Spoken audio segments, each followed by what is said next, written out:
ഇവിടെ വന്ന് ഞാൻ കണ്ണീരൊഴിപ്പിച്ച് അമ്മയുടെ മുമ്പിൽ പ്രാർത്ഥിച്ചു. അമ്മയും ഒരു സ്ത്രീ, ഞാനും ഒരു സ്ത്രീ. അമ്മയുടെ തിരുക്കുമാരന് വേണ്ടിയിട്ട് 26 വർഷമായിട്ട് ഞാൻ കുഞ്ഞുമക്കളെ ഓരോ വർഷം എൻ്റെ കയ്യിലേക്ക് തരുമ്പോൾ ഞാൻ ഈശോനെ പകർന്നു കൊടുക്കുന്ന മകളാണ്. അപ്പോൾ അമ്മ എന്നെ കൈവടിയില്ലല്ലോ, ഞാൻ പോകുകയെന്ന് പറഞ്ഞിട്ട് ഞാൻ ഇവിടുന്ന് പോയത്. അത് കഴിഞ്ഞിട്ട് ഞാൻ പിറ്റേ മാസം എനിക്ക് ആ വയറുവേദന ഒരിക്കലും അനുഭവപ്പെട്ടില്ല. അത് കഴിഞ്ഞിട്ട് ഞാൻ വീണ്ടും ഡോക്ടറെ കാണാൻ ചെന്ന് കഴിഞ്ഞപ്പോൾ ഡോക്ടർ പറഞ്ഞു, ആ മുഴയൊന്നും ഇവിടെ കാണാനില്ല, ഇനി ഗ്രേസി മരുന്നൊന്നും കഴിക്കണ്ട. ഈശോമിശിഹായ്ക്ക് സ്തുതിയായിരിക്കട്ടെ. എൻ്റെ പേര് ഗ്രേസി മാത്യു. ഞാൻ തൃശ്ശൂരിൽ നിന്നാണ് വരുന്നത്. ഞാൻ 2019 ഉടമ്പടി എടുത്തത്. ഞാൻ ഉടമ്പടി എടുക്കുന്നതിന് മുന്നേ തന്നെ എനിക്ക് ഏകദേശം 35 വയസ്സൊക്കെ ഉള്ളപ്പോൾ എനിക്ക് വല്ലാതെ ബ്ലീഡിങ് ഉണ്ടായി. നിൽക്കാത്ത രീതിയിലുള്ള ബ്ലീഡിങ് ആയിരുന്നു. അങ്ങനെ ഞാൻ ഗൈനക്കോളജിസ്റ്റിനെ ചെന്ന് കണ്ടു കഴിഞ്ഞപ്പോൾ ഡോക്ടർ പറഞ്ഞു എന്നോട്, അത് നിൽക്കാനുള്ള ലക്ഷണമാണ് കാണിക്കണേന്ന് പറഞ്ഞു. 35 വയസ്സിൽ പീരീഡ് നിൽക്കാമെന്ന് പറഞ്ഞു കഴിഞ്ഞ് കഴിഞ്ഞാൽ അത് ഡോക്ടറും പറഞ്ഞു അതങ്ങനെ ഒരിക്കലും സാധ്യതയുള്ളതല്ല, പക്ഷേ അങ്ങനെയാണ് കാണിക്കുന്നതെന്ന് പറഞ്ഞു. അപ്പോൾ മരുന്നൊക്കെ തന്നു വിട്ടു. ഞാൻ ആ മരുന്ന് കഴിച്ചുകൊണ്ടിരുന്നു. അങ്ങനെ കാലക്രമേണ ബ്ലീഡിങ് മാറി. അതിനുശേഷം ഒരു 10-12 വർഷത്തിന് ശേഷം എനിക്ക് പിറ്റേ മാസം തുടങ്ങി ഭയങ്കര വയറുവേദനയാണ്. ശരിക്കും പീരീഡ്സ് വരുന്ന വേദന, അടിവയറ് പൊളിഞ്ഞു പോകുന്ന വേദനയായിരുന്നു എനിക്ക്. പക്ഷേ ബ്ലീഡിങ്ങും കാര്യങ്ങളൊന്നും ഇല്ല, വല്ലാത്ത വേദനയായിരുന്നു. അങ്ങനെ എനിക്ക് സഹിക്കാൻ പറ്റാതായിട്ട് ഞാൻ ഡോക്ടറെ പോയി കണ്ടു കഴിഞ്ഞപ്പോൾ ഡോക്ടർ എന്നോട് സ്കാൻ ചെയ്യാൻ പറഞ്ഞു. സ്കാനിലൂടെ എനിക്ക് മനസ്സിലായി, ഇത് ഡോക്ടർ എന്നോട് പറഞ്ഞു 3 മുഴയുണ്ടെന്ന് പറഞ്ഞു ഗർഭപാത്രത്തിൽ. അപ്പം ഞാൻ കണ്ണീരോടെ പ്രാർത്ഥിച്ചു. അത് കഴിഞ്ഞിട്ട് ഞാൻ ഡോക്ടറെ അടുത്ത് ചെന്നിട്ട് വീണ്ടും ഡോക്ടർ എനിക്ക് മരുന്ന് തന്നിട്ട് വിട്ടിട്ട് പറഞ്ഞു, യൂട്രസോട് കൂടി റിമൂവ് ചെയ്യാതെ പറ്റില്ല എന്ന് പറഞ്ഞു. അപ്പം ഞാൻ വേറൊന്നും ഞാൻ ചെയ്തില്ല. ഞാനിവിടെ ഉടമ്പടി എടുത്തിട്ടുണ്ടായിരുന്നു. ഇവിടെ വന്ന് ഞാൻ കണ്ണീരൊഴിപ്പിച്ച് അമ്മയുടെ മുമ്പിൽ പ്രാർത്ഥിച്ചു. അമ്മയും ഒരു സ്ത്രീ, ഞാനും ഒരു സ്ത്രീ. അമ്മയുടെ തിരുക്കുമാരന് വേണ്ടിയിട്ട് 26 വർഷമായിട്ട് ഞാൻ കുഞ്ഞുമക്കളെ ഓരോ വർഷം എൻ്റെ കയ്യിലേക്ക് തരുമ്പോൾ ഞാൻ ഈശോനെ പകർന്നു കൊടുക്കുന്ന മകളാണ്. അപ്പോൾ അമ്മ എന്നെ കൈവടിയില്ലല്ലോ, ഞാൻ പോകുകയെന്ന് പറഞ്ഞിട്ട് ഞാൻ ഇവിടുന്ന് പോയത്. അത് കഴിഞ്ഞിട്ട് ഞാൻ പിറ്റേ മാസം എനിക്ക് ആ വയറുവേദന ഒരിക്കലും അനുഭവപ്പെട്ടില്ല. അത് കഴിഞ്ഞിട്ട് ഞാൻ വീണ്ടും ഡോക്ടറെ കാണാൻ ചെന്ന് കഴിഞ്ഞപ്പോൾ ഡോക്ടർ പറഞ്ഞു, ആ മുഴയൊന്നും ഇവിടെ കാണാനില്ല, ഇനി ഗ്രേസി മരുന്നൊന്നും കഴിക്കണ്ട, ഒരു കുഴപ്പമില്ല എന്ന് പറഞ്ഞു. പിന്നെ അതിനുശേഷം ഞാൻ ഉടമ്പടിയിൽ ഇരിക്കുമ്പോൾ തന്നെ കുറേ സഹനങ്ങൾ എനിക്ക് തന്നിട്ടുണ്ട്. അത് ഈശോയോട് ഒന്നും കൂടി ചേർന്ന് നിൽക്കാൻ വേണ്ടിയാണെന്ന് ഞാൻ മനസ്സിലാക്കി ഞാൻ അതുപോലെ ഇപ്പോഴും ജീവിക്കുകയാണ്. അത് രണ്ടാമത്തെ സാക്ഷ്യം എന്താണെന്ന് വെച്ചാൽ, എൻ്റെ ഭർത്താവിന് പോസ്റ്റേറ്റ് ഗ്രന്ഥിയുടെ പ്രശ്നം ഉണ്ടായിരുന്നു. ഒരു 5-8 വർഷമായിട്ടുണ്ട്. 4 വർഷമായിപ്പോൾ കൂടുതലായിരുന്നു അത്. അപ്പോൾ ആൾ ഡോക്ടറെ കാണാൻ പോകാനൊന്നും സമ്മതിക്കില്ല, ഞാൻ എത്ര പറഞ്ഞാലും കേൾക്കില്ല.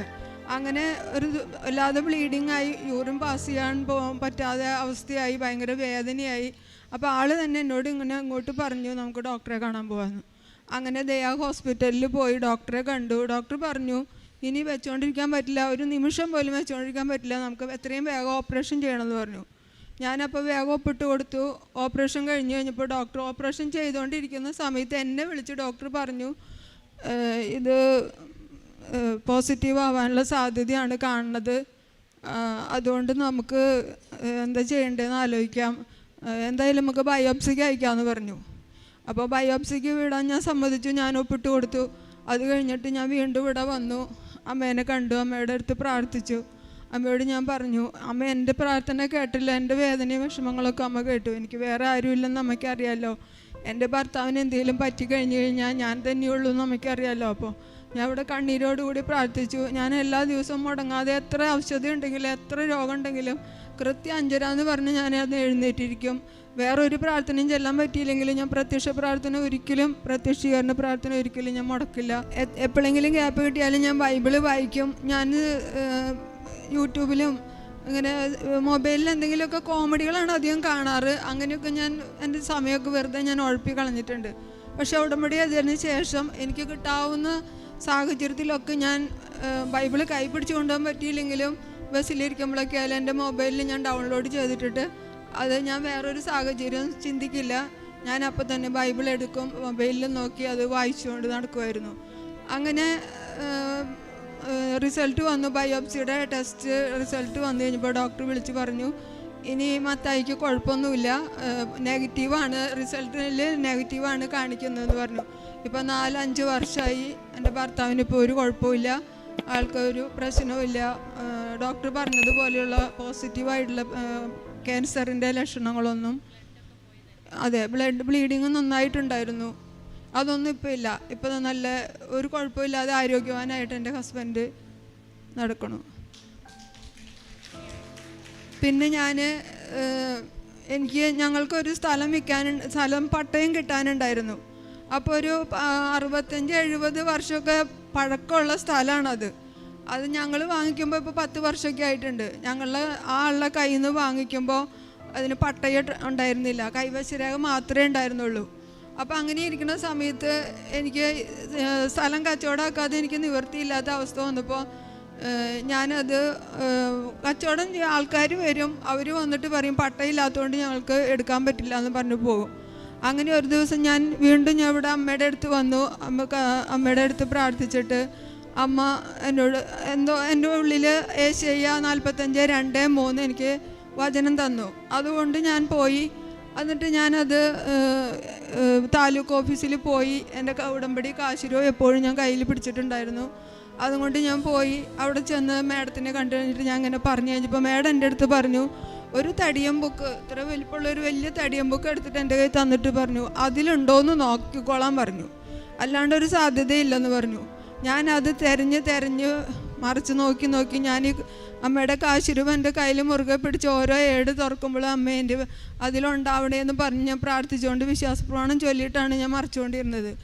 അങ്ങനെ കുറേ മറിച്ച് കഴിഞ്ഞപ്പോൾ AL 44 തൊമ്മി എന്ന് പറഞ്ഞിട്ട് ഒരു പേര് കണ്ടു. അപ്പം ഞാൻ അത് വീട്ടുപേര് നോക്കിയപ്പോൾ ഞങ്ങൾക്ക് സ്ഥലം തന്ന ആളുടെ പേരിലേക്ക് പട്ടയം വന്നിരിക്കുന്നതാണ്.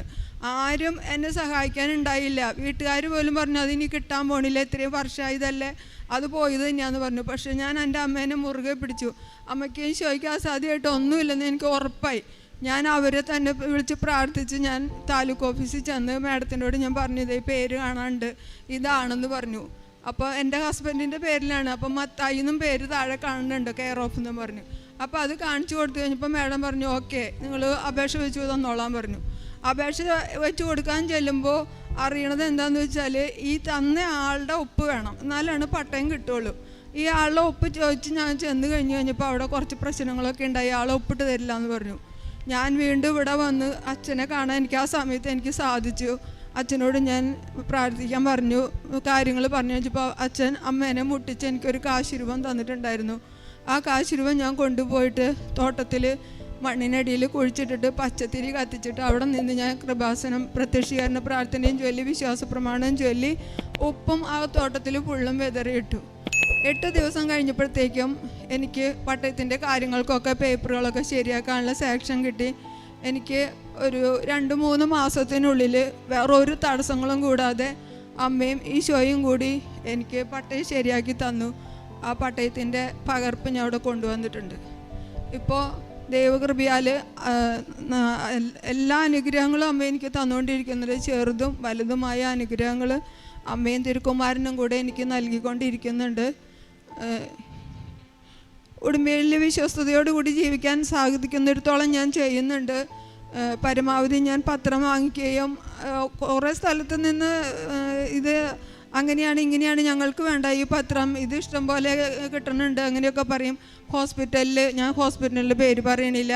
ഒരു ഹോസ്പിറ്റലിൽ ചെന്ന് കഴിഞ്ഞപ്പോൾ എന്നെ ആട്ടിവിട്ടു, ശരിക്കും ആട്ടിവിട്ടു. ഇത് ഈ പത്രമൊന്നും ഇവിടെ കൊണ്ടുവരണ്ട, ഇവിടെ കൊണ്ടുവന്നാൽ അത് ശരിയാവില്ല, ഇവിടേക്ക് കടത്തരുതെന്ന് പറഞ്ഞു. ഓക്കെ മാഡം ഞാൻ കൊണ്ടുപോയിക്കോളാമെന്ന് പറഞ്ഞ് കൊടുത്തവരുടെ കയ്യിൽ നിന്നൊക്കെ ഞാൻ തിരിച്ചു വാങ്ങിച്ചു. അതിലൊരു ചേച്ചി മാത്രം എൻ്റെ കയ്യിൽ നിന്ന് പത്രം വാങ്ങി എനിക്ക് വേണമെന്ന് പറഞ്ഞു, അതിന് മാത്രം കൊടുത്തു. അങ്ങനെ ഞാൻ തിരിച്ചു പോയി. ഞാൻ പറഞ്ഞു എന്നാലും ഞാൻ കൈവടിയില്ല, എൻ്റെ ഈശോനെ ഞാൻ കൈവടിയില്ല. ഭൂമിയിലെ ജനങ്ങളല്ലല്ലോ, ആൾക്കാരല്ലല്ലോ എൻ്റെ ഇത്രയും അനുഗ്രഹങ്ങൾ എനിക്ക് തന്നത്. അങ്ങനെ ഞാൻ ഈ പത്രം ഇനി ഞാൻ എവിടെയെല്ലാം കൊണ്ട് കൊടുക്കാനാണ് എൻ്റെ ഈശോ എന്നെ വിളിക്കണമെന്ന് വെച്ചാൽ അവിടെയൊക്കെ ഞാൻ കൊണ്ടു കൊടുക്കും. എൻ്റെ കഴിവിൻ്റെ പരമാവധി എൻ്റെ ഈശോയ്ക്ക് വേണ്ടി വേല ചെയ്ത് നല്ല ഒരു വിശുദ്ധിയിലൂടെയുള്ളൊരു ജീവിതം നയിക്കണമെന്ന് ആഗ്രഹിച്ചുകൊണ്ട് വീണ്ടും ഞാൻ തുടരുന്നു. അമ്മയും തിരുക്കുമാരനും ചെയ്തു തന്ന 1000 കോടി നന്ദി പറയുന്നു അനുഗ്രഹങ്ങൾക്കായിട്ട്.